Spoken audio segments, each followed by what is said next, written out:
Good evening, everyone. I want to take this opportunity to welcome you once again to the Presidential Distinguished Speaker Series here at Morgan State University. This series, for those of you who have attended it in the past, is really designed, as you heard me say, to bring some of the nation's leading and most provocative thought leaders from various disciplines and professional fields of study to our university.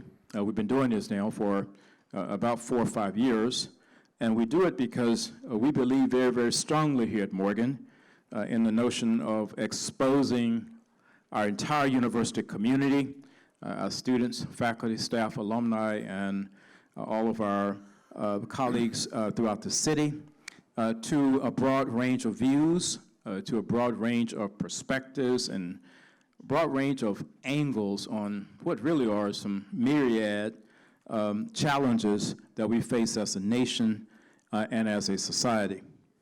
And we do this as well because this is in alignment with really who we are at the core here at Morgan as a very, very proud, historically black college and university that's been around for 152 years on the one hand, and then on the other hand, Maryland's preeminent public urban research university. And so I'd like to say that this series is designed to promote what we called mind expansion, to enable all of us here within our university community to wrestle, really wrestle with the issues of the past that eventually can come back to visit us, to wrestle with the challenges that we currently face today, and then, if you will, to envision the possibilities of tomorrow that is void of those challenges. And so we gathered here last week, and we heard Stedman Graham, who really gave a very, very powerful lecture on leadership. And tonight, we turn our attention to restorative justice and exoneration. And we will hear from an individual who is quite renowned in the United States. This is a person who has played a pivotal role in exonerating over 360 individuals who were wrongfully convicted of a crime. And so we seek out individuals who come to us who are on the cutting edge of almost everything. Individuals who are able to what we call see around corners. They're on the cutting edge of innovation, the cutting edge of thought. But more importantly, individuals who can challenge us and to challenge our country always, to challenge America, to live up to its ideals, to be inclusive, to be equitable, to be just, and to be fair to everyone. And in so doing, we hope that we are showing everyone, but particularly our students, that this is what it means when we say here at Morgan that we are growing the future and leading the world. You really need to hear people like you will hear tonight in order to understand the world and to understand it in a way that is factual,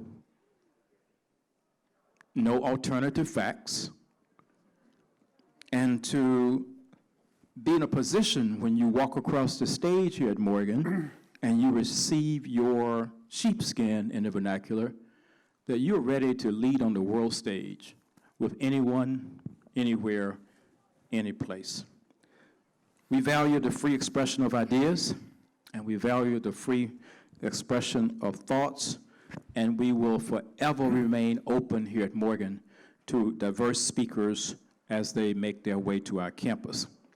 And so, with that said, I'm very, very happy that you have joined us this evening.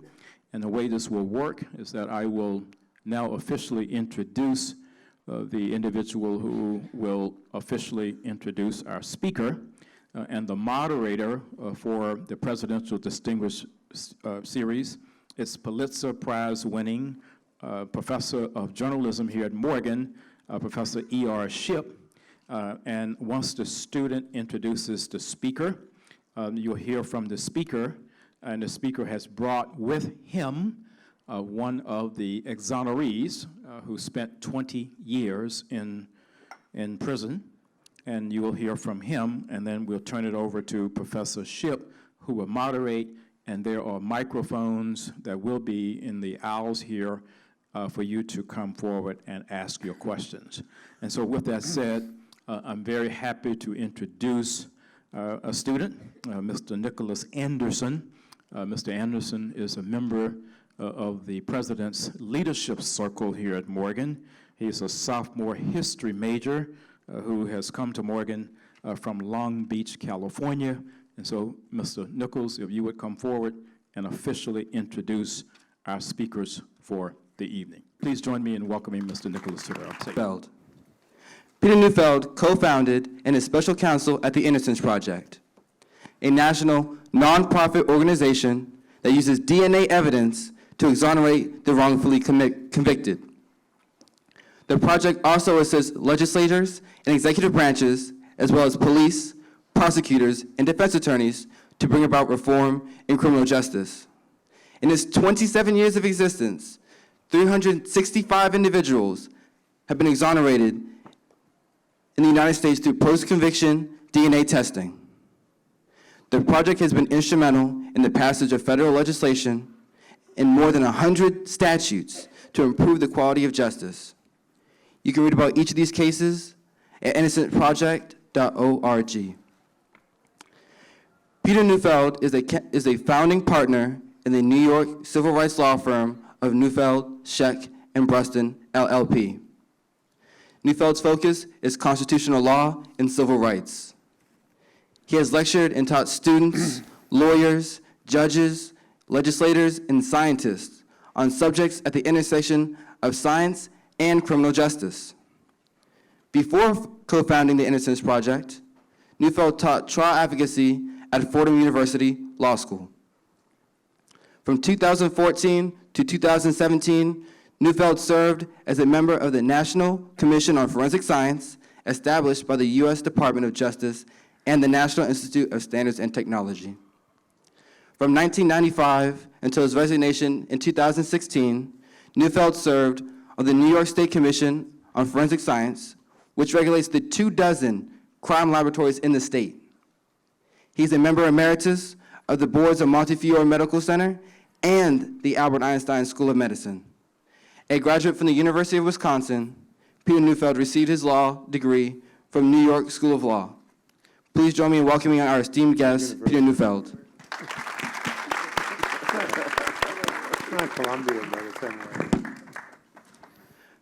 Accompanying Neufeld for this evening's lecture will be Marvin Anderson, a beneficiary of the Innocence Project's advocacy and counsel. Anderson became the 99th person in the United States to be exonerated by post-conviction DNA testing.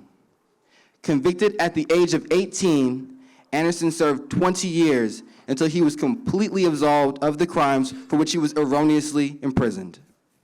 Together, Neufeld and Anderson will share an intriguing, thoughtful presentation about the imbalanced scales of justice, criminal justice reform, and how technology, particularly the advances in forensics and DNA testing, has corrected the blind eye of justice in America. Please join me in welcoming Marvin Anderson.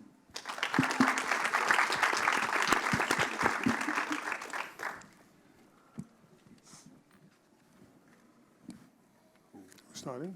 Oh, I wasn't sure. I thought you. Dr. Wilson, thank you. It's great to see you, ER, here as well. A little intimidating, but we'll deal with that. We go back a long way. She covered all criminal justice in New York City, and she knows where every skeleton is buried, including mine. So let's start with a story. Go back to July 17th, 1982, to the county of Hanover, Virginia. Hanover is a county just outside of Richmond. And back in July 17, 1982, in the middle of the day, a young white woman had gone into the town to purchase some takeout chicken and return home. And on her way home, she is viciously attacked and raped by a stranger. And during the course of that rape, he kicked her, he hit her, and of course he sexually assaulted her. After the attack was over, the man fled on a bicycle, and she went to the police, and she told the police that the assailant was a young black man, and that what she remembered very specifically about the encounter is that he said to her, "You ain't so special, I've had me a white woman." And so when she reported it to the police, the people in the department in Ashland, which is the town in Hanover, said, "Well, wow, what black men do I know in this town who are dating white women?" And he could only think of one person, and that person was a high school student named Marvin Anderson. Marvin had finished his junior year. He was, as we would have said 40 years ago, a three-letter man, playing varsity basketball, baseball, and football, going into his senior year, and he was dating a young white woman from the school. And so the officer thought of Marvin Anderson, the only person he could think of, and so he wanted to create a photo spread to show this young woman who was the victim of the rape. But of course, Marvin Anderson had never been arrested in his life for anything, as a juvenile or as an adult. But that summer, he had a summer job, and so the officer went to his place of employment and got his colored employment identification card. Went back to the police station where the woman was, picked up 6 black and white mugshots of other people, and then displayed for her this spread of the 6 black and white mugshots and his colored employment identification card. We have no idea what actually was said by the officer to her, but she quickly selected the employment identification card of Marvin Anderson as being a picture of the man who had just raped her. Marvin was picked up. He was brought down to the station house, and 1 hour later, he was then placed in a lineup. Of course, it was a lineup where he was the only person who had been in the photo spread. And she again identified him. He was charged with rape in the first degree, assault, you name it, all the most serious crimes short of homicide. And his family retained counsel and goes to trial. And during the trial, the family had done its own investigation and thought that the most likely perpetrator was a guy named Otis Lincoln. And they told their lawyer to bring in Lincoln and display him before the victim. Well, the lawyer just sort of didn't get it together, couldn't do that, and besides, he had represented Mr. Lincoln on a prior occasion, so he had a kind of conflict of interest. And so the prosecution went forward. The woman was absolutely adamant, certain that it was Marvin Anderson who did this to her, pointed him out in court, and an all-white jury of people in their 40s and 50s deliberated and agreed. Marvin was convicted, and he was sentenced as a first-time offender, this will shock you a little bit as a New Yorker, to a sentence of 210 years. 210 years. And Marvin went off to prison. Fast forward about 6 years to 1988, and the family continued to do an investigation. People talked to Otis Lincoln, and Lincoln was prepared to come into court and confess that he had actually done this thing that Mr. Anderson had been convicted of. A post-conviction hearing was held. Lincoln testified under oath that he had done it, But the judge who was presiding at this hearing was the same judge who presided at that trial, who gave him 210 years. He said, Lincoln's not credible, I don't buy any of it, Anderson did it, go away, and dismissed the appeal. Once all of his appeals were rejected, Marvin Anderson wrote to us at the Innocence Project, that would be about 1994, 1995, asking for help. And we looked into the case. And the problem was that when she was raped, they took her to a hospital and they prepared a rape kit, as they do customarily in all sexual assault cases. And the rape kit, which would have samples that would be taken from her genitals, that would have the semen left by the assailant, is generally retained not by the laboratory where it was sent to initially in 1982, but it goes back to the local county sheriff's office in Hanover. When they did conventional serology in 1982 on the kit, this is long before they had DNA testing, they simply got no results when they tested the swabs that were collected as part of the rape kit. And so we needed to get that rape kit if we were going to have it tested now with DNA in the mid-1990s. But we were told by the county they didn't have it. The sheriff's department didn't have it. They told us it had been destroyed. Some people simply said it was lost. We contacted the state laboratory and they said, nope, it's their policy that every time they do the original serology, when it's all over, they pack up the kit and send it back to law enforcement. So every time our students pursued the case, they were met by that brick wall. And I was ready to close the case. But the students kept saying to me, no, you can't close this case. We've met Mr. Anderson in prison. We've met, more importantly, Mr. Anderson's mother, who we should all have mothers like Marvin Anderson, okay? She's one of the most extraordinary people I've met doing this work over the last 30 years. And they said, you just can't do it. And so we'd go back and we'd reinvestigate it and look for the evidence, and we couldn't find it. And finally, I talked to the head of the state crime laboratory and said, well, maybe if you went back and look at the analyst notebooks from 1982, there'll be some indication that she didn't send it back to the county, that it went someplace else. So the next day, all of a sudden, I get a call from the head of the laboratory. He had gone to the archives and pulled out the little black and white composition notebook that the analyst kept and said, you won't believe this. She violated our protocol. She violated the rules. And she scotch taped the evidence from the rape kit in her notebook. So it's here. So I said, let's get going. Let's test it. They agreed to test it. The district attorney agreed to test it. And then the attorney general stopped it.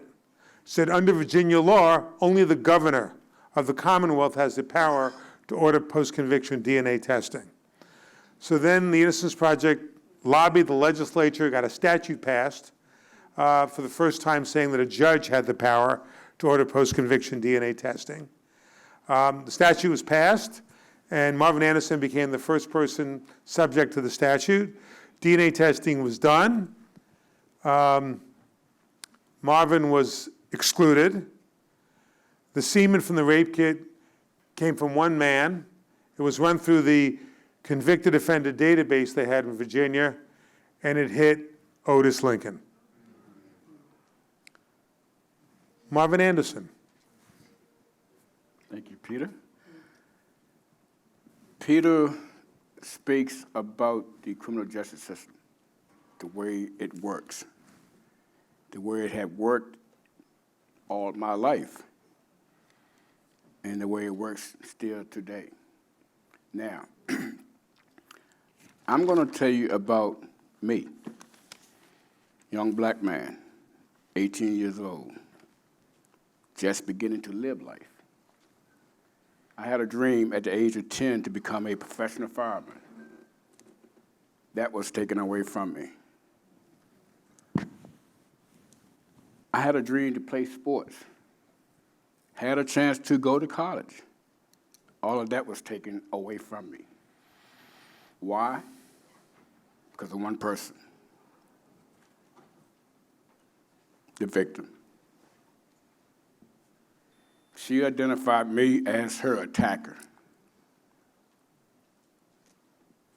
as the court system showed during the evidence that was gathered, nothing pointed to me. The doctor, Mary Jane Burton, who tested her perk kit, when she testified during my trial in December of '82, she testified that the samples that was gathered, it did not match me. However, all it took was for one person to say, I did it. Now I'm gonna go back to 1982, July 17th, the day that it happened. Yes, I was dating a white female. Actually, we lived together. So instead of me working on the weekends like I normally would, I had that day off, all because I had a church function softball game. I got up, went to the game, played 3 games that day. That afternoon, I went and picked my girlfriend up from work. The time that I picked her up from work was exactly 6:15. The reason that I know that because I showed up early, and she said, wow, this is the first time you have showed up early to pick me up from work. 3 days later, July 20th, I was questioned by 2 officers. One was from the town of Ashland, one was the Hanover County Sheriff Department. The officer from the town of Ashland I knew. Not only did I know him, but I have actually sat down at this man's dinner table and ate with his family. This is the man that I grew up to respect as a law enforcer. And the first question he asked me was, where was you at on July 17 around 6:30 p.m.? And me being 18, never been in trouble in my life, the first thing I said was, man, I could have been anywhere. Which is true. So they started asking me more questions. I was like, whoa, wait a minute, sir, please, wait a minute, what's going on? The other officer from the county said there was a rape that had taken place over the weekend. What do you know about it? And the only thing I could say was nothing no more than what I've heard was going on in the community about the rape. Okay. Mr. Anderson, which was the officer that arrested me, he said, well, would you be willing to take a polygraph test? What does a polygraph test mean? What does it do? The only thing I knew about a polygraph test was what I've seen on television, and it said it tells the truth. I agreed to do so. During the process of me leaving my job, going to the county lockup, it's no more than a 12-minute ride. That's all it takes. From the time I left my job, got to the county office to do a polygraph test, I was told it couldn't be done. It takes too long to set up. They then asked me would I agree to stand in a lineup. I agreed to do so, knowing I had nothing to do with this.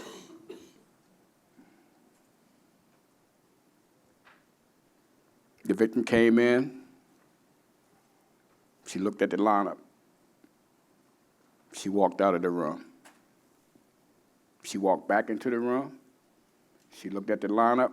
She walked out of the room. The officer walked back into the lineup room, excused everyone else out of the room except for me. I looked at him and I started crying. He said, why are you crying? And I told him, because she picked me. Well, how do you know she picked you? I said, because I know she picked me.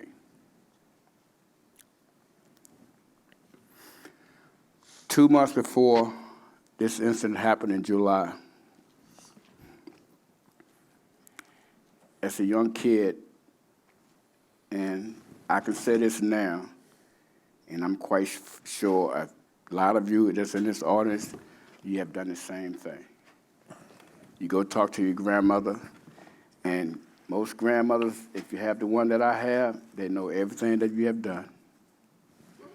They know it before you've done it.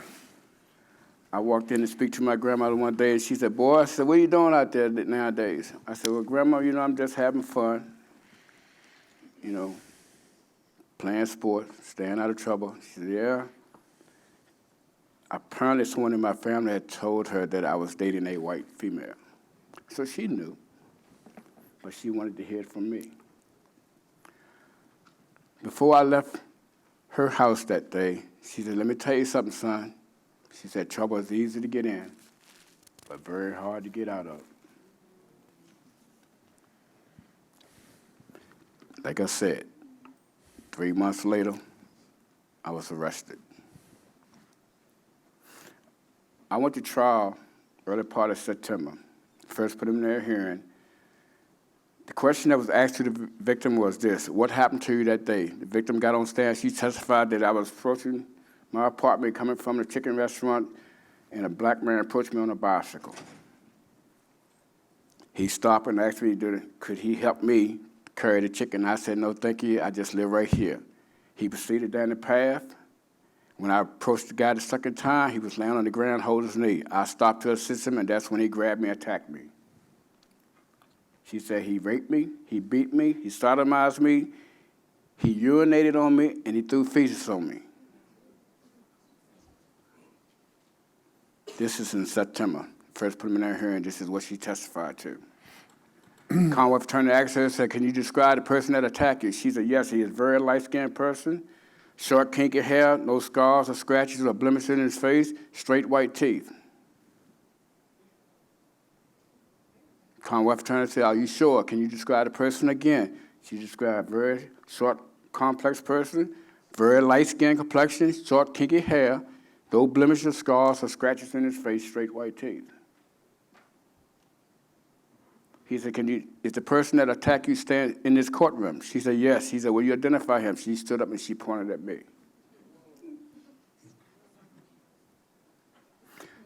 Now, at that time, my attorney was taller than me, weighed more than me,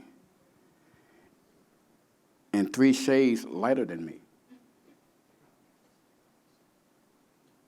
Okay? Second time I appeared in court was the preliminary hearing again. The victim testified the very same thing. Commonwealth attorney asked her, is the person standing in this courtroom? She said, yes. She stood up and she identified me. December,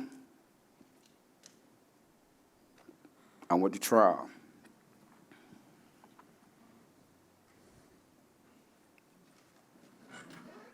During my trial, my mother, that Mr. Neufeld mentioned, basically had did the entire investigation herself, to the point that to try to get Mr. Lincoln's fingerprints, she followed him to an apartment complex, knocked on the door, posing that she was a representative for Pepsi, giving samples. He answered the door. She had a Coke product in her hand and a Pepsi product, and asked him, which one do you prefer? He grabbed the Pepsi, she got his fingerprints, and she brought it back with her. This is my mother.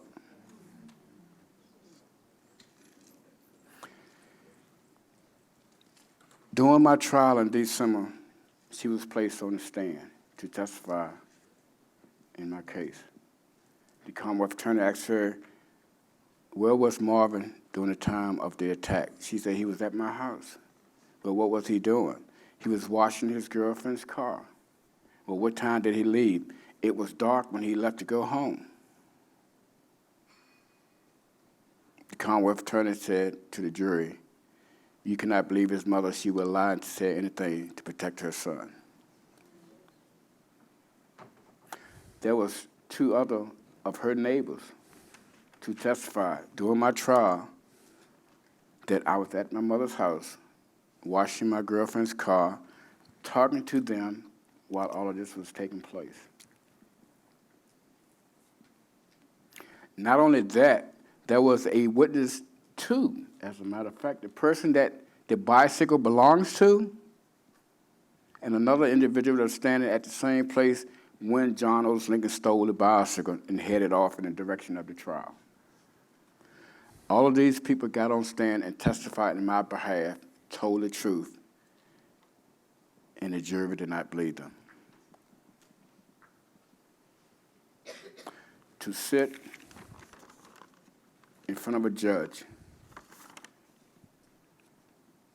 and to look over at a jury box that consisted of 8 women, 4 men, all white, and could see the expression on their face every time the victim said what happened to her. You could feel it. You could feel it just tightening. During the trial, basically all my attorney had was one job to do, and that was to defend me. Not only defend me, but to put John Otis Lincoln on stand. That's all we asked. We wanted the victim to be able to see Mr. Lincoln in court and just hear his voice. That's all we asked. It never happened. I didn't realize the trial was over until the judge said he was asking for closing statements. I looked at my attorney. I said, whoa, what's going on? He said, everything's fine. I said, well, what about me? When am I going to testify? He said, I don't need you. Everything is fine. I never testified. The jury went into deliberation, no more than 45 minutes, came back with a guilty verdict, sentenced me to 210 years in prison. I turned around to look at my mother, my father, my brothers and sisters, and my family. And I was this close, even closer from them, and I could not see them. The whole room was black. It was like I had fell in a dark hole and there was no end.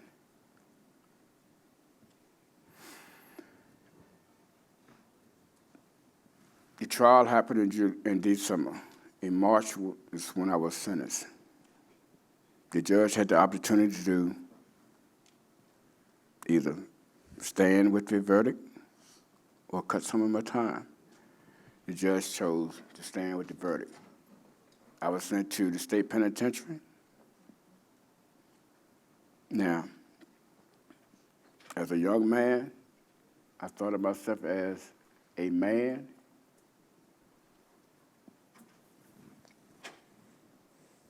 in the penitentiary will bring the man out of you.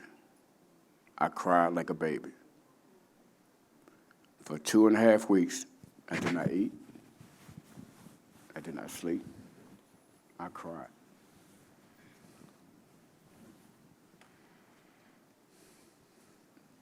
And I questioned a lot of people. I questioned myself.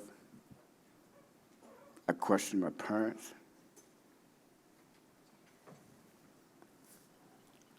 And the one that I know and been knowing all my life, because I grew up in it, I even questioned God.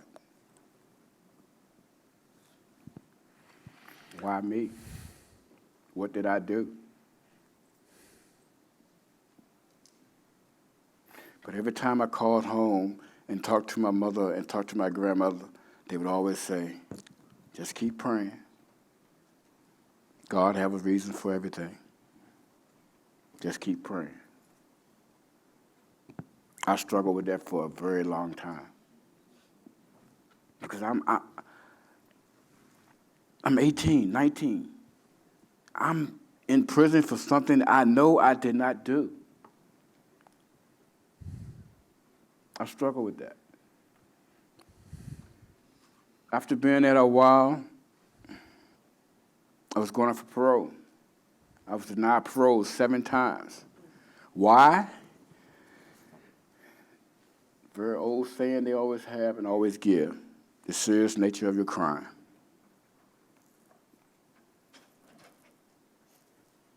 The last time I was denied parole, I went back to my room, and I got down on my hands and knees, and I prayed.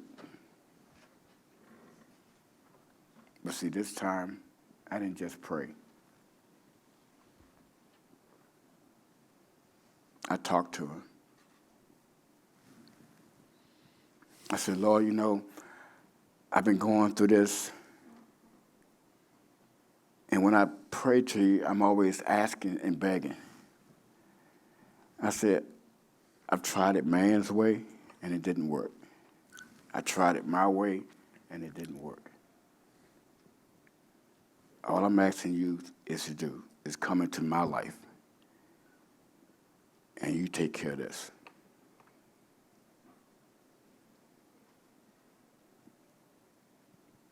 That night, I went to sleep. When I woke up the next morning, the feeling to describe is unreal. I woke up, went to work, and the nurses, when they saw me come through the gate, they was like, "Are you okay?" And I'm like, "Yes, I'm fine. Why?" They could see it, the difference.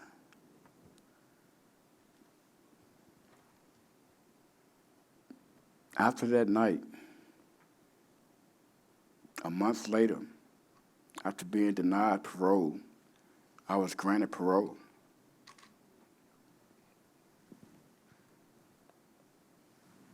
When I came home, the first person I contacted was the Innocence Project to let them know I was home on parole, but I'm not giving up a case. I kept fighting.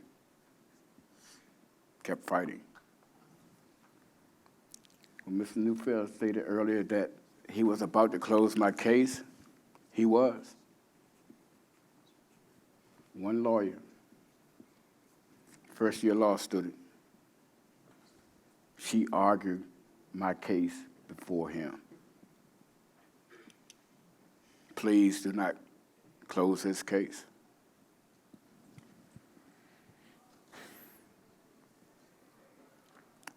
I drive tractor trailers for a living. The day that Mr. Neufeld called me about the evidence being found, I was on Interstate 95 during rush hour traffic.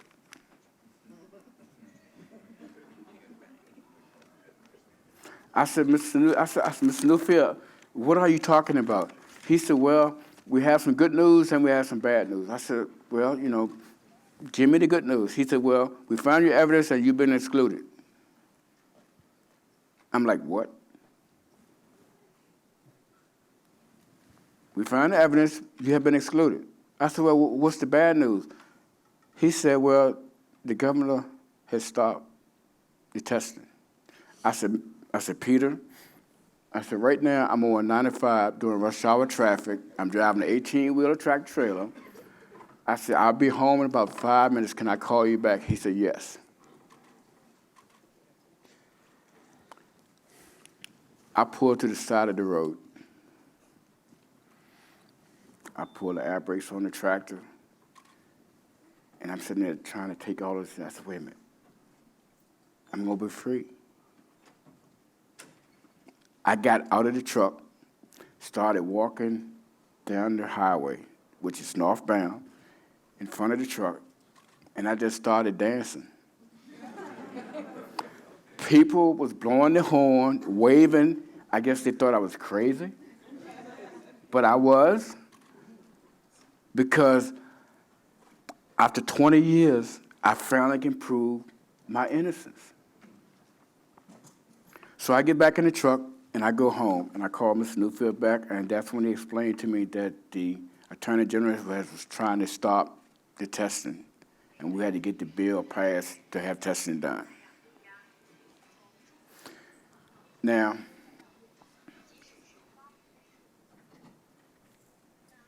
with all of this going on, during my time I was incarcerated, I started with a dream. before all of this. My dream started at the age of 10, becoming a professional firefighter. All of that was taken. The day that I was exonerated, I joined the fire academy.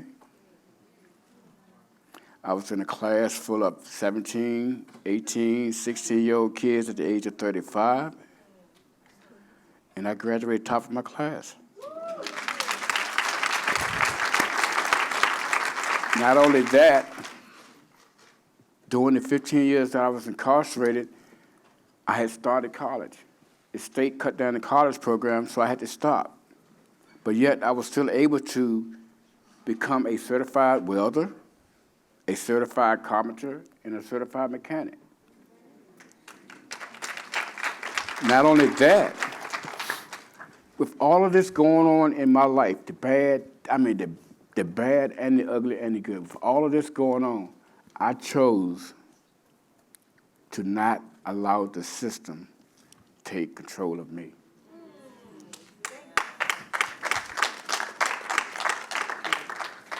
My parents, my grandparents, and my great-parents, they raised me from old school raising. And for those of you that know what old school raising means, you know. That's the point. This is the middle. Today, I stand here before you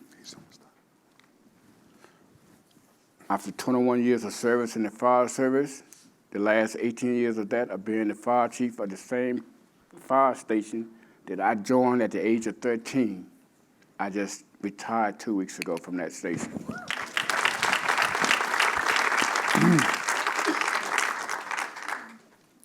The dream of having my own company, my trucking company, has been going on for the last 17 years. The dream and not knowing of whether I'll be able to have a family. I have a 23-year-old daughter, 19-year-old son, and a 17-year-old son that I raised as a single parent. The dream of not knowing what is out there for me. There was this 13-year-old girl.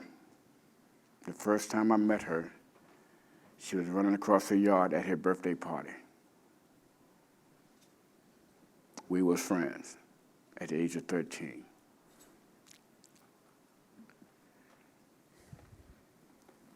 She finished high school, went off to college, visited me during my time while I was incarcerated.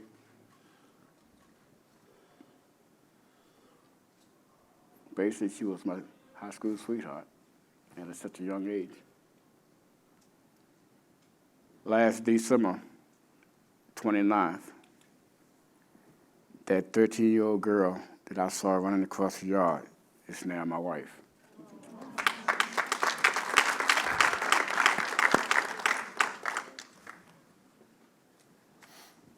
What I would like, if anything, to leave with you all today is this. Family is very important. We always raised the right way. Don't forget where you came from, but always have a goal. And don't let anyone deny you of your goal. No one. It would have been very easy for me to come out here and be very angry, be mad at the world, very easily. And I have seen other people come out of the system and be mad at the world. But it taught me one thing while I was there. If I'm mad at you and spending all of my energy being mad at you, how can I move forward? You can't. I chose to move forward. I was raised better than this. And with all of that, even to this day, my grandmother is 97 years old. And when I stop by in the afternoon, when I get off work to see her, the first day I said, "How you doing, Pearlie?" She said, "Well, I'm kicking, but I ain't kicking so high, but I'm kicking." it makes my day because at the age of 18, I didn't know if I was ever see my grandmother alive again. But each day, I'm allowed to see her as a free man, as an exonerated man, as a man that was taught to always be a man, to be yourself, and don't forget where you came from. My name is Marvin Anderson. I'd like to thank you all for being here, for showing up for me and Peter. And don't let anyone stop your dream, because dreams are real. How real are they? Peter Neufeld and Barry Scheck started the Innocence Project as having a dream. Look where they are now. That was their dream. My dream, I'm still dreaming. And so, thank you, Marvin. What I'd like to do is sort of place this in a larger context, because what we do at the Innocence Project, we started it in '92, and it's been around for almost 30 years. Aside from the 370 DNA exonerations, there are now 2,500 exonerations, including the non-DNA cases, since 1989. That's people who served more than 20,000 years collectively for crimes they didn't commit. 20,000 years that was stolen from them. But what we realized early on is that it was critically important to deconstruct cases like Marvin's and find out what went wrong. We know what got him out, DNA, big deal. But what got him in? And not only to find out what the causes are, but then try and come up with remedies. Come up with policy that we could utilize, that we could go to state legislators and get statutes passed, that we could go to courts and ask them to adopt new rules, that we could go to prosecutors and police and ask them to voluntarily change the ways they conduct their investigations. Those are all things we wanted to do. And when you look at Marvin's case, some things are obvious, okay? One of the things I didn't mention is that when they first showed that woman, that photo spread with Marvin Anderson's employment ID photo, among the 6 black and whites was a picture of Otis Lincoln, the guy who actually committed the crime. But the cop's interaction with her was so suggestive that he got her to ignore the guy who really did it and instead pick the guy that the cop thought did it. That's what happened here. No question about it. It's really quite remarkable. And once that memory becomes solidified, there's no turning back. And so, years later, after Marvin Anderson is exonerated, Otis Lincoln is indicted.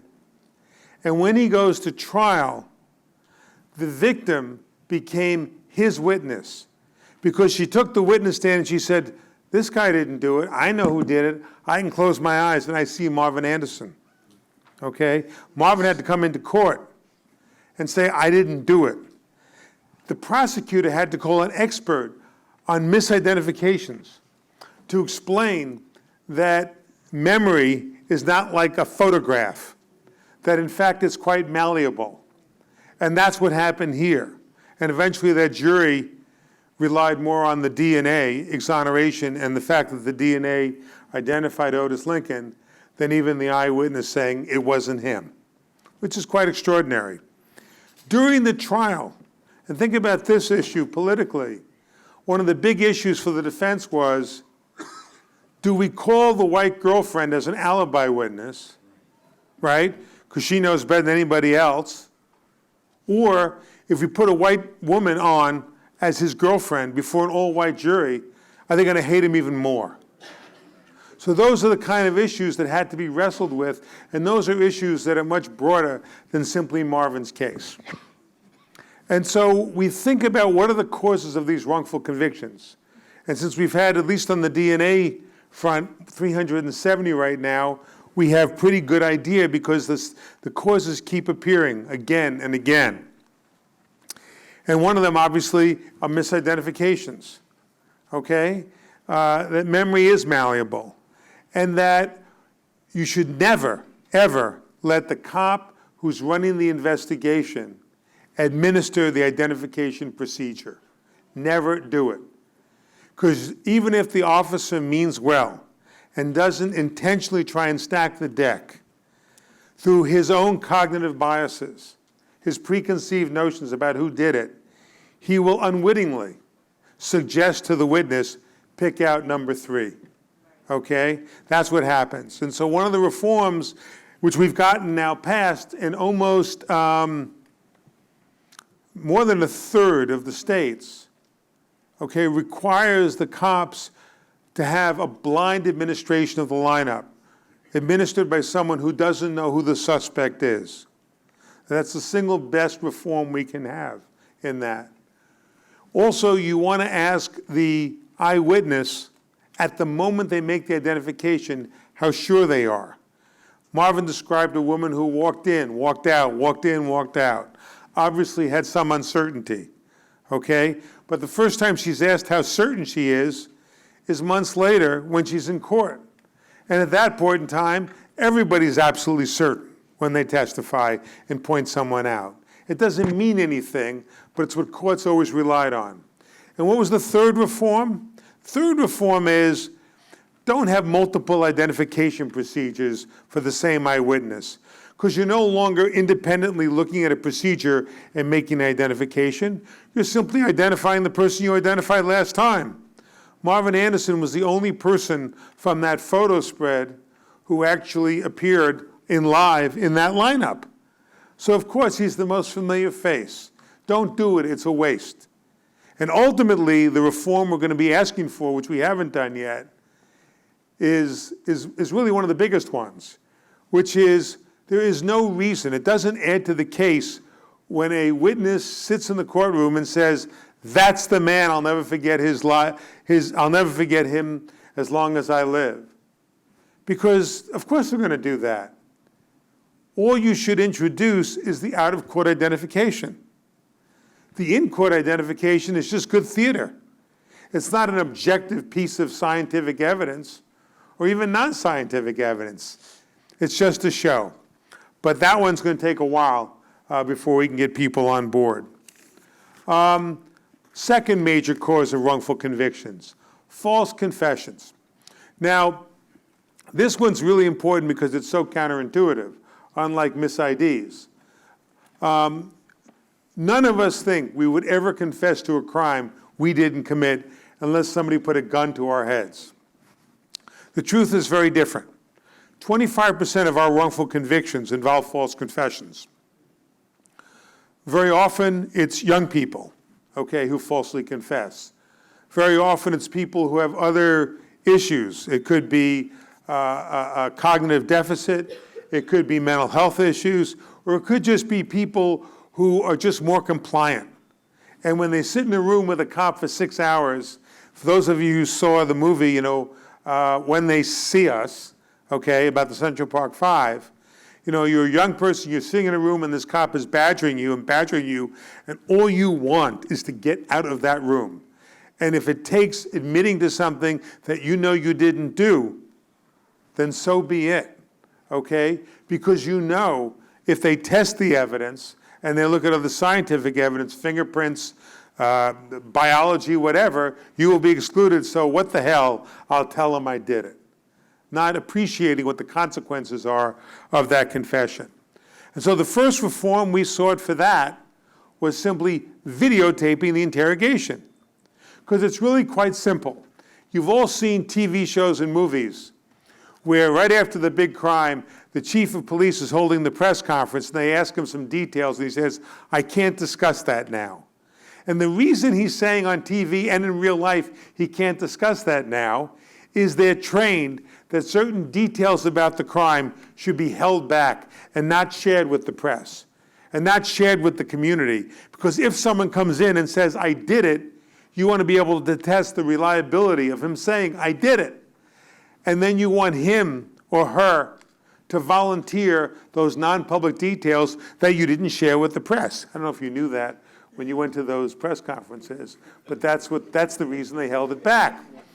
But if you have a videotape, then you'll know, did the non-public details originate with the accused, or did those non-public details, were they fed to the accused by the police? Either intentionally or, again, unwittingly, because they just wanted to get the person who they knew did it to confess. So videotaping is the single most important reform. We've been able to secure that now in almost 60%, okay, of the jurisdictions. And it is very important. But it's not enough, because the police use methods like they did in When They See Us, like they did in those TV shows, which includes deception, like they did in The Wire, if you ever watched that show about Baltimore. Okay, they use deception, they use lying. And in England, they've now prohibited that. In much of Scandinavia, they've prohibited that. But in the United States, it's an open game. You can do whatever you darn well please about lying to people, about claiming you have their fingerprints at the crime scene, that you've got their DNA at the crime scene. You could say all those things to somebody to mess with their minds. And we're going to try and prohibit that kind of deception from being used. Forensics. You know, everybody thinks when a person walks into court wearing a white lab coat, God, that's got to be solid evidence. But it's not. What we found is that in half of our exonerations, half, the misapplication of forensic science played a critical role in getting the wrongful conviction.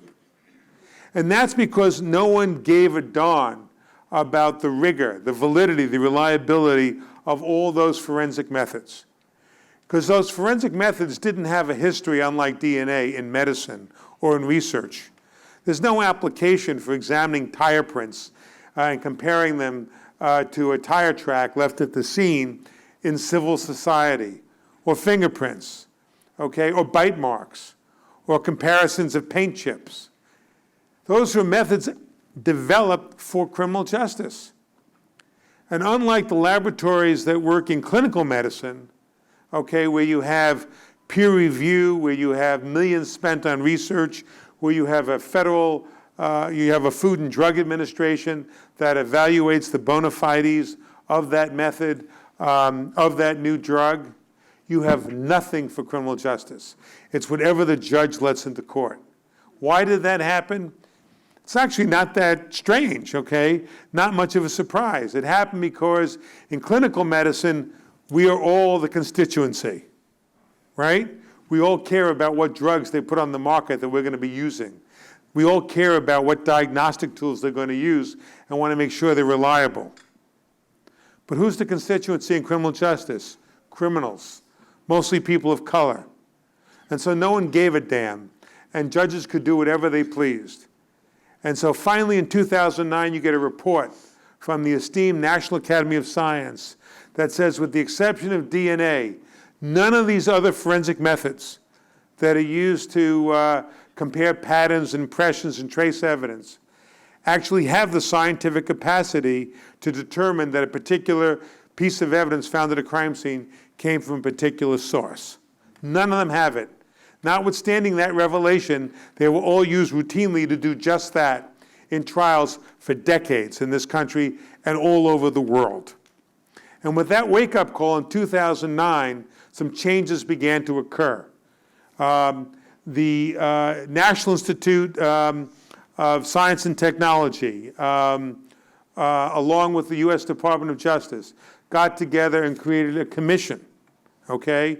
Willie May, who's a professor here, was at that time the head of NIST, that federal agency.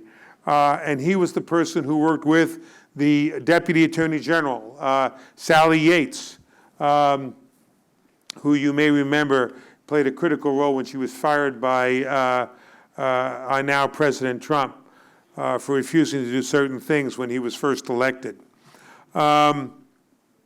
They created that commission. I was fortunate enough to sit on it, but it was the first time they ever had independent scientists, not forensic scientists, but like, you know, top shelf, that some of the best physicists, biologists, chemists, neuroscientists we have in this country weighing in on what's validated and what isn't. and everything came up pretty short. Unfortunately, that commission was abolished after Trump was elected and Sessions was appointed as the head of the Department of Justice. But we shifted gears and we moved toward the states. And so far, we've gotten 5 states to create statutes, pass statutes that say if we can prove there's been a change in the science from the time the person was convicted, then we can get back into court and maybe get that conviction vacated. Another cause, which won't be a surprise to you, is police and prosecutorial misconduct, often hidden, very hard to recognize and identify. You know, the police and prosecutors have a duty to turn over exculpatory evidence to the defense before trial. We found in almost every one of these cases, there was exculpatory evidence that the police and prosecution knew about that wasn't turned over. But it's going to be hard to change those kind of rules because of the influence that those two groups have in criminal justice. And of course, bad defense lawyering. You saw that in Marvin's case. A lawyer who wasn't aggressive enough in putting the witnesses on that should have been put on and doing the investigation that the case required. You know, this whole Innocence project started at Cardozo with Barry and me and eventually expanded into a national network. We now have 50 projects around the country. We have 25 projects in other countries around the world.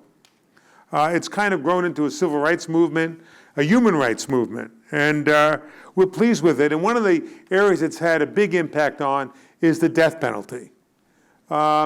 People could debate the morality of capital punishment. People debate it politically, philosophically.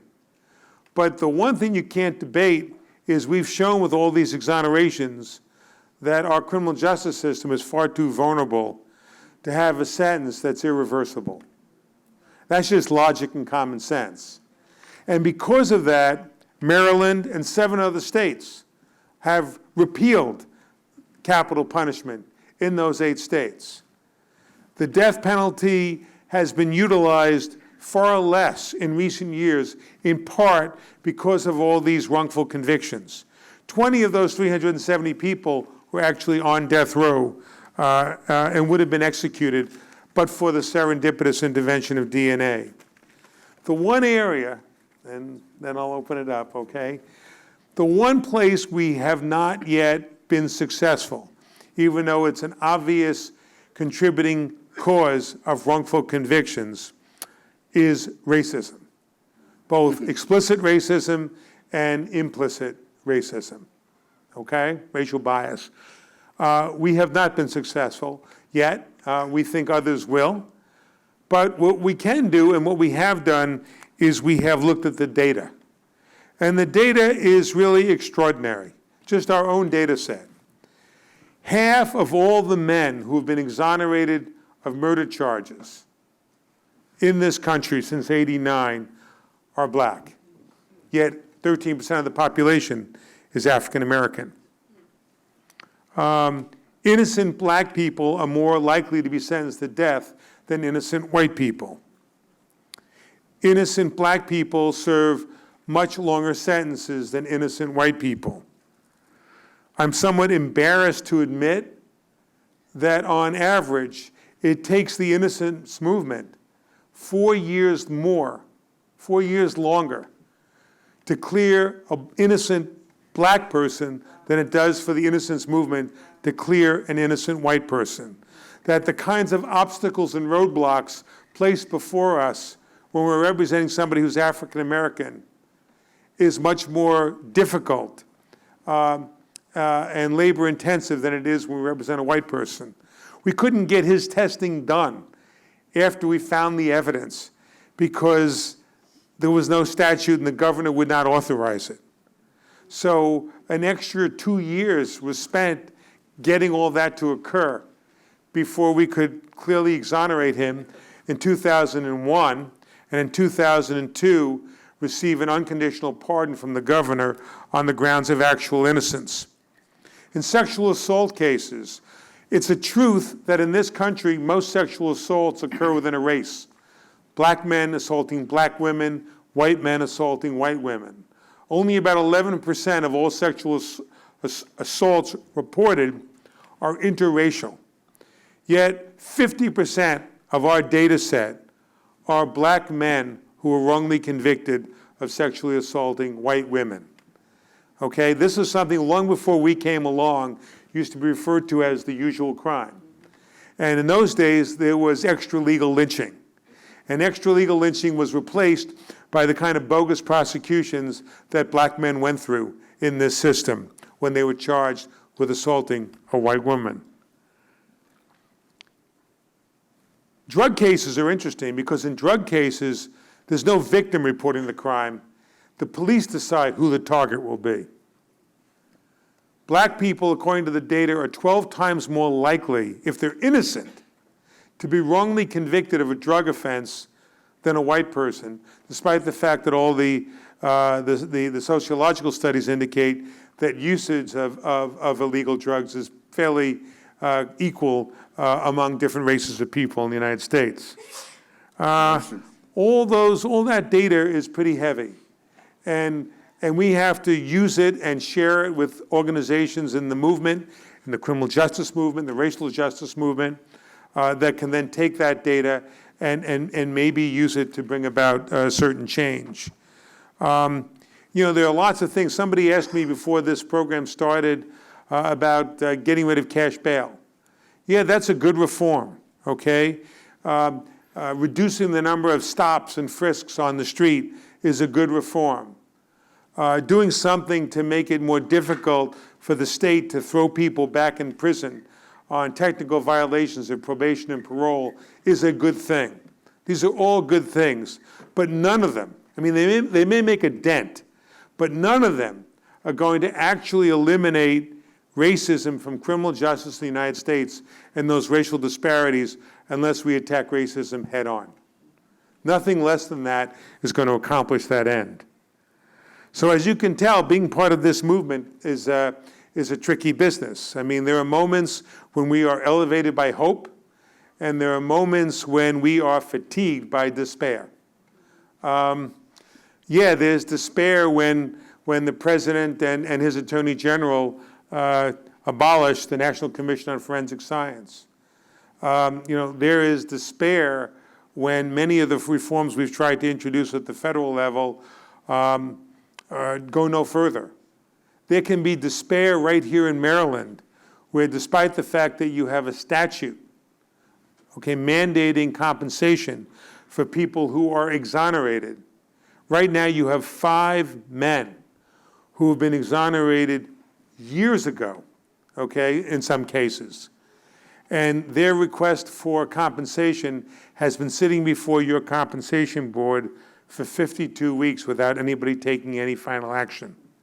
And you have to appreciate when guys who were wrongly convicted come out, they're not even eligible for the reentry programs that the guilty are eligible for.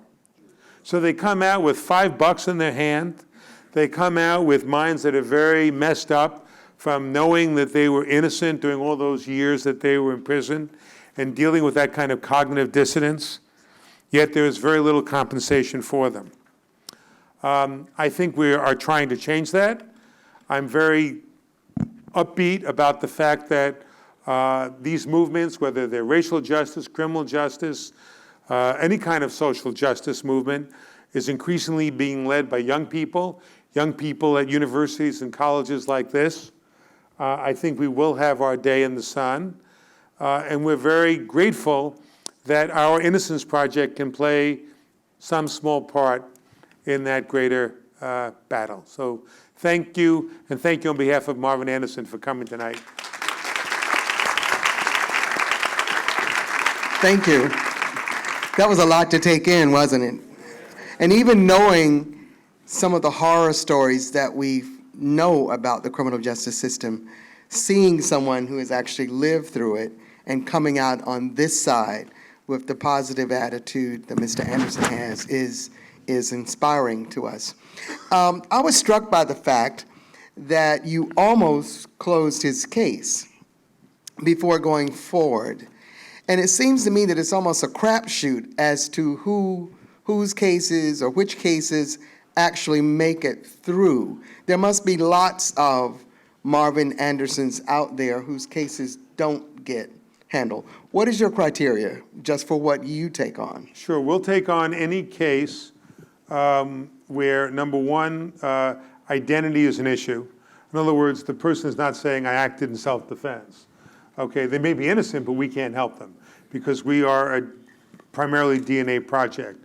So we're interested in cases where identity was an issue, where biological evidence was collected during the initial investigation, and where if we subjected that biological evidence to DNA testing, it could actually either prove someone's innocent or help in proving that someone's innocent. So how many cases would you guess are out there where people are in prison, they are innocent, but they have nobody advocating for them? Tens of thousands. So there've been a couple of studies which have tried to give an estimate of the number of innocent people actually in our state prisons, multiple studies. And by just looking and extrapolating on homicides or sexual assault homicides, the number they came up with is about 4 or 5%, maybe 3.5%. But even at 4 or 5%, if you have 2 million people behind bars, you're talking about tens of thousands of innocent people. A lot of them have given up, right? You know, Marvin had a kind of epiphany and didn't give up. A lot of people give up.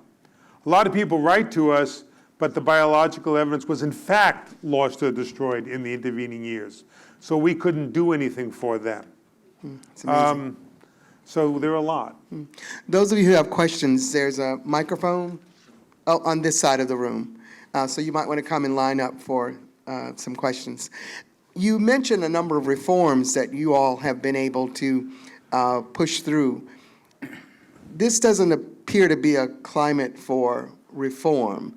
What's happening with those states that have not adopted some of the legislative changes you've been asking for? So, in fact, I think it has been a climate of reform at the state level. For instance, this year alone, we had 24 statutes we got passed in 17 states. Half of those states are red states. People are beginning to get the message on criminal justice reform, that our system doesn't make sense.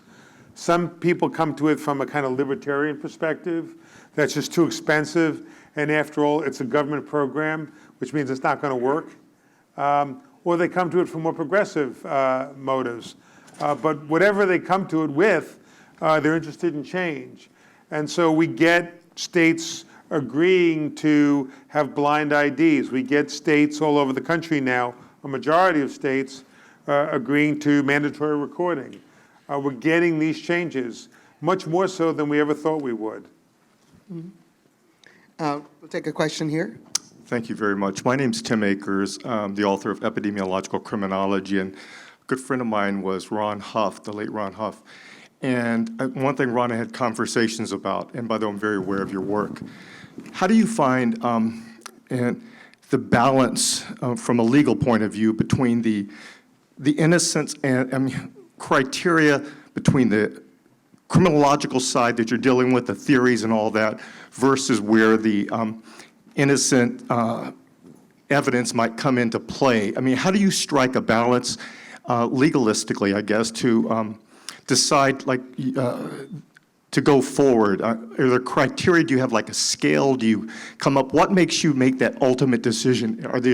Do you have a value? Do you do you add a number of criteria up? Is it just at some point an intuitive sense? What drives it? Because part of my theory is epidemiological criminology is trying to find that balance to give the evidence to individuals like yourself and others to decide to pursue something.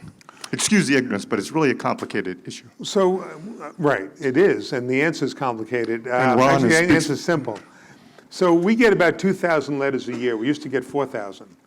But now, because we have 50 smaller projects around the country, a lot of the letters go to them and not us. And out of those 2,000 letters that sieve that you were talking about, there may only be out of 2,000 40 cases that we actually open up and work on, okay? And it could take 4 years before we get to that point. So I was at one summer I was invited to something called Google Camp, where they invite people from all different walks of life to spend a week on a few days on the Google campus, and you're supposed to brainstorm and come up with all kinds of great ideas. And all these engineers, computer engineers said, oh, we're gonna fix this problem for you. We're gonna look at your cases, and we're gonna come up with an algorithm, and you'll just put the data in each case, and we'll be able to give it a thumbs up or thumbs down as to whether you should open it, and that'll just reduce your delay considerably. And so first Google tried, then there were 2 or 3 other tech companies that tried, and they all failed because there was no algorithm. What we do is after they meet the initial criteria, we then have a team, an intake team, that gets the files, that looks at the reports, that reads the transcript, and then makes initial inquiry as to whether some of the evidence still remains. And so that's how the case is filtered down, and eventually in that funnel, there is a core of cases that we'll take on. Of the core we take on, some we close. Some we close if there's like documentary evidence that the evidence was in fact destroyed. But you know, we're taking on a lot more cases now where we call them DNA plus cases, where the DNA doesn't get you home, but it helps. And that with admissions of Brady violations, that with recantations by critical witnesses, as a whole, gets you there. The other thing from a criminology standpoint, which has become very useful, is there has been a certain movement among a select minority of prosecutors in this country. There's actually a national organization called Fair and Just Prosecution. And about 20 prosecutors, mostly from major cities, are trying to change the way they do business. And a lot of them have set up conviction integrity units. And in some of these conviction integrity units, most of them are bogus, but some of them are legit, and they'll work with Innocence projects and other wrongful conviction projects to collaboratively reinvestigate cases, non-DNA cases, and exonerate people. Great examples of that are in places like Brooklyn, Philadelphia, Dallas, Texas. Okay, we're getting some good results. Is Baltimore in the mix yet?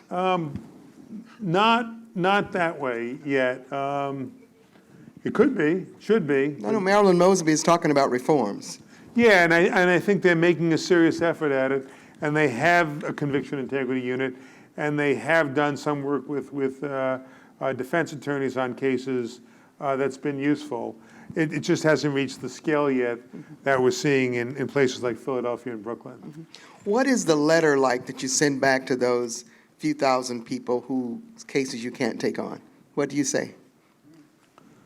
Well, it depends. I mean, what we try and do for a subset of the cases, if we still have that intuitive sense that there's really something here, but there's no biology, then we go up and down the block trying to find a law firm or another innocence group that has different criteria than ours to take the case. So we try and get someone else to pick it up. But there's some cases where we simply can't do anything given the nature of the case. And those cases are very sad. And it's sad because obviously even for the guilty, I mean, even for those who actually are guilty, the system is rigged. It's terribly rigged. I mean, we criminalize more behavior than any country anywhere, and we impose longer sentences than anybody, and it's not right. And all those things do have to change, and it's beginning to take hold. But I don't know what's going to happen over the next decade. Question?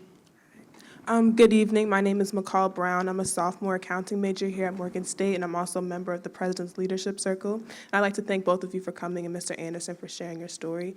So I wanted to go back to you mentioning the reforms that you have made and want to continue to make. So for something like a racial bias, what kind of reform could you put on that, especially since our society will so easily believe the narrative that the black man is guilty? That's why I said it's the most intractable cause of wrongful convictions that we've observed, okay?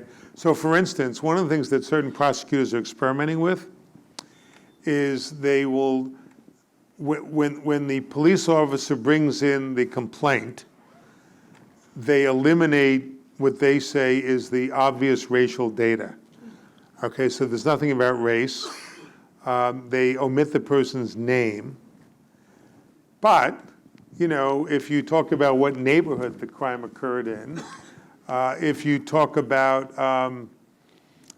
you know, what community where this is happening, who the different people are, what they do for a living, those become surrogates for race, okay? So I haven't seen any system yet that does that properly. Bail is an interesting issue because a lot of reformers felt, I didn't, that the best way to get rid of cash bail, I mean, I think you should just get rid of it, but a lot of people felt that what you do instead is you come up with an algorithm which does a risk analysis of the likelihood that the person will jump or will become a danger to the community. But if the underlying data that goes into that algorithm is itself racially biased, then the final number that comes out isn't going to be good. And so we have to be careful because as much as I talked to Professor May about the need to make criminal justice more empirical, more scientific, but we have to be careful even with the science. Because if the science itself has as its foundation, you know, pillars made of racial bias, then the ultimate product is not going to be objective, it's not going to be really scientific. It's going to be the same old racial disparity, but it's going to be given a new name and a new legitimacy. How are we doing on time? Okay. Okay. Let's get some quick questions. Maybe give me 3 questions, and we'll see if there's a theme running through there that they can answer all together. 1 question, please. Good evening, and thank you, Mr. Neufeld and Mr. Anderson, for coming out and sharing your work Could and you stories. speak up a little bit? Oh, good It's not evening. you, it's my hearing. It's okay. Thank you for coming out to share your work and your stories. My name is Azunwa Clement. I'm a sophomore political science major, French minor here at Morgan State University, and a member of the President's Leadership Circle. And my question for you is, do you have any mental health protocols or steps that you take in order to address the situations of the innocent that do get out? Do we have a mental Health protocols Oh. to address the... Okay, so, you know, that's a great question because, you know, it's one thing to deal with, to get people out, and obviously there has to be a life after innocence. We have on our staff 3 social workers. We also have an Exonerate advisory board, which I should also tell you, Marvin Anderson is not just on our Exonerate advisory board, he's actually a member of the board of directors of the Innocence Project. So, you know, there's a lot of ways that Mr. Anderson contributes. And by the way, in his rap, and I've never done this with him before, he kept calling me Mr. Neufeld, and that's the first and only time he's ever called me Mr. Neufeld since I've known him. Don't ever do that again. I get very uptight. Only judges do that when they call you Mr., and then you know you're in trouble. So I have a quick neurotic reaction. But there are... So we have social workers. We also have gotten compensation statutes passed in 33 states. Okay, it's outrageous that there are still 17 states that don't give any compensation, and the amount of compensation that the 33 give is nothing to make up for the loss, right? I mean, you can't even put a dollar amount on what, 10, 20, there's a gentleman here who did 39 years. You know, there are no numbers for that, but you must try. And so we're doing that. In terms of mental health and other kinds of issues, the social workers work with the exonerees to get them hooked up in different programs, vocationally, health-wise, reestablish them in the community. Why don't you explain how the Exonerate Advisory Board helps? Basically, what we do is everyone that has been exonerated, we try to get in contact with them, find out what are their needs that they have at the moment. Because it's our world that we live in. When a person is exonerated come home, there's nothing there for them. A lot of them do not have family members to come home to. So, and as Peter mentioned before, a person that has done their time, finished their sentence, come home on parole, there are more programs out there for reentry than it is for a person to come home from being exonerated. So we gathered the information, their location, and find out what we could do to help them to establish shelter, place of employment, and try to locate some of their family members that they hadn't seen in years. So, and along with the social workers that we have at the Innocence Project, we are constantly on the phone or writing letters. Okay. So we try to help our brothers and sisters that are coming home for something they did not do. Okay, we're going to try to get through these questions. So ask your question quickly, please. My question is about the jury pool. As someone who, on every odd year, gets called for jury duty, but never get picked, and knowing that the jury of your peers is not your peers, does that factor in on some of your decisions to take some of the cases? Okay, we're going to ask your questions too. We're going to see how many we can get through. Hello, my name's Kennard Francisco Johnson. I'm a junior civil engineering major here and part of the President's Leadership Circle. I'm Nicholas Anderson, sophomore history major and member of the President's Leadership Circle. Our question was, of the cases where individuals are exonerated, how many of them leave prison but develop some kind of guilt complex and maybe turn to crime for lack of opportunities or other reasons? And if that is the case, how do you guys plan to reform that? Okay, let's take the question behind you. We got to A take third We're question? going to take three. My name I is just told Kimberly you that my Reeves. memory is not photographic. I'll remember. Sorry. My name is Kimberly Reeves, and I'm a doctoral candidate for industrial engineering. I'm very passionate about your work. I just have a question about, you mentioned that there was some legislation passed and there were some changes made. Do you have a place that I can go and see what was done? Okay, we'll try with those three. First was the question. I got it. I got it. Okay.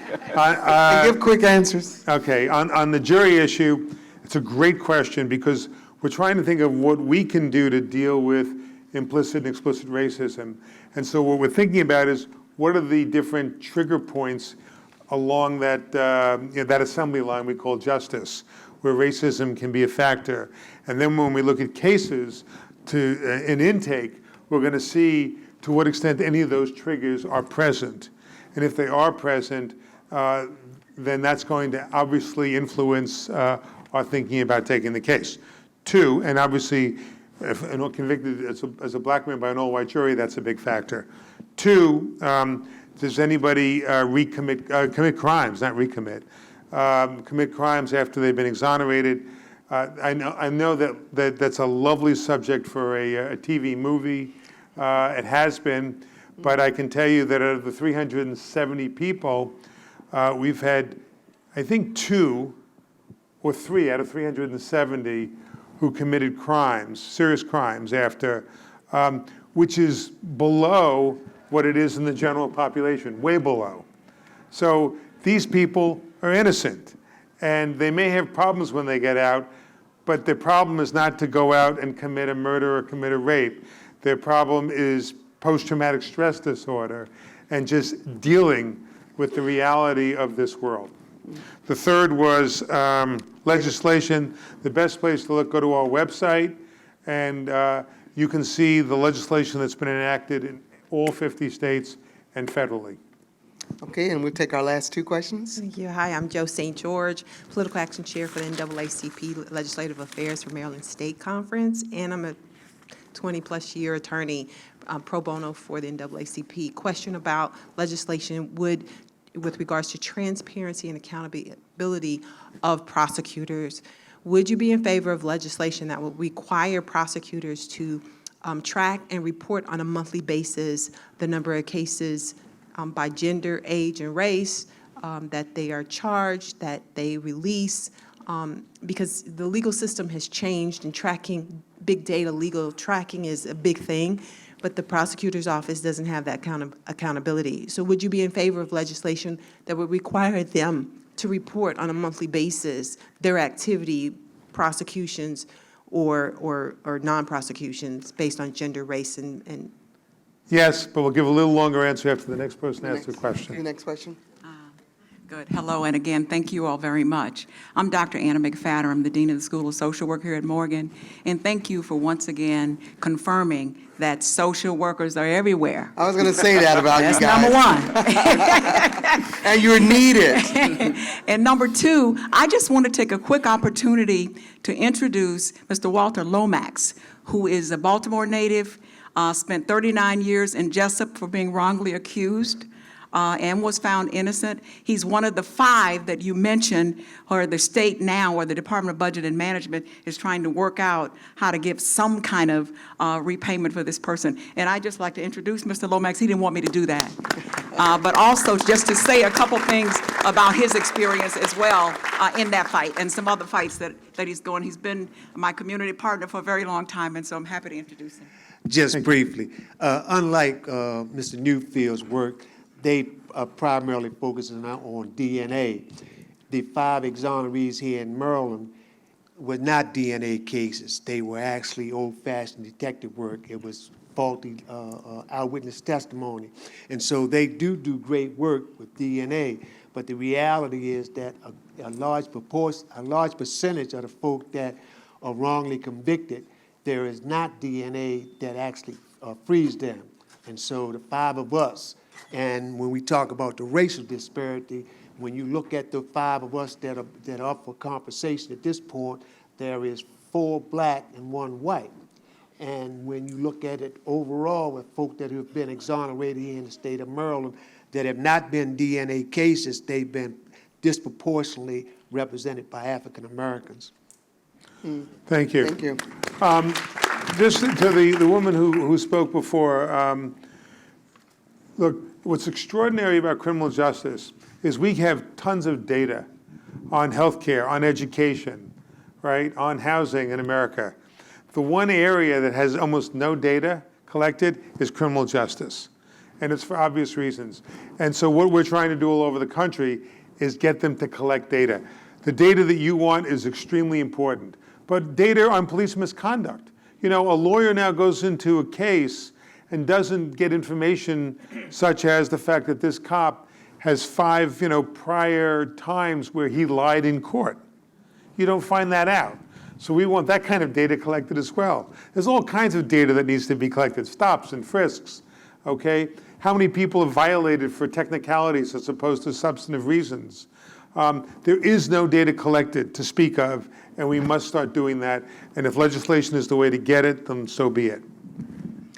What can our students at Morgan do to get involved in this effort, either with the Innocence Project or some other similar efforts? So, like I said, the Innocence Project is but one component of the larger criminal justice and racial justice movements. And to the extent that you're in any way involved in either of those, that's extraordinarily important. And the fact that many of you will not only be involved, but will become leaders in that movement and those movements is very important to us. But there is an Innocence Project right here in Baltimore. There's also a Mid-Atlantic Innocence Project based in D.C. that handles Maryland cases and Virginia cases. And we do have projects at colleges and universities in the country, and those students end up, as long as they have faculty advisors, working with local lawyers on cases. All of that can be done. Not to mention the fact that you are large in number, and to the fact that it's taken 52 weeks for Mr. Lomax and for these 4 other people to get compensation after they've been exonerated is offensive, is ridiculous. And to get this board, off its butt to give these people the money they're entitled to is something all of you could have an immediate role in. So think about those issues. You can also contact the Baltimore Project, the Maryland Project, about ways in which you can help right here while you're in school at Morgan. I thank you again, both of you, Mr. Neufeld, and Mr. Anderson. And now we'll turn it over again to President Wilson. Okay, thank you. Thank you indeed. I do want to ask a brief question of Peter before I provide you with a token of our appreciation. The two young men who asked the question together, that was a question that I had as well. So of the 365 individuals that have been exonerated through the Innocence Project, are virtually all of them are still living a life outside of prison? I would say all but a couple of them, yeah. I mean, and it's interesting. Not only are they trying to cope with it, it's not an easy thing to cope with. Right. I mean, it's extraordinary. You got to. There's one thing which is important psychologically to understand, which is if you can imagine being wrongly convicted, you never thought it would happen. And so when they announced the verdict, you know, when Marvin says the room went black, that's what happens to so many of these people. And they go to prison and they are angry, and rightfully so. And that anger will destroy them unless something happens, like what happened to Marvin, okay, where they somehow figure out that there's a reason for this, or I can live with it, or deal with it. A lot of our clients actually became very religious, very spiritual. And that's how they learn to deal with it. Then they're exonerated, and they think, aha, this is the day I've been waiting for, and now things will come to me. But guess what? They go out looking for a job, and they carry that tabloid headline about their exoneration, but the prospective employer says, I feel badly for you, but you got a 15-year gap in your work history. I can't hire you. I can't give you credit. I can't give you an apartment. I don't want to be in a relationship with you. Those are the kind of things they all have to suffer.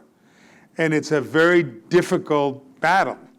And the fact that so many are doing well, and now you'll get my only non-empirical argument during the entire presentation, which is that it's been my experience that the exonerees who do the best at reintegrating and moving on, and it's hard for me to admit this, are the ones who had strong, supportive mothers or sisters while they were incarcerated.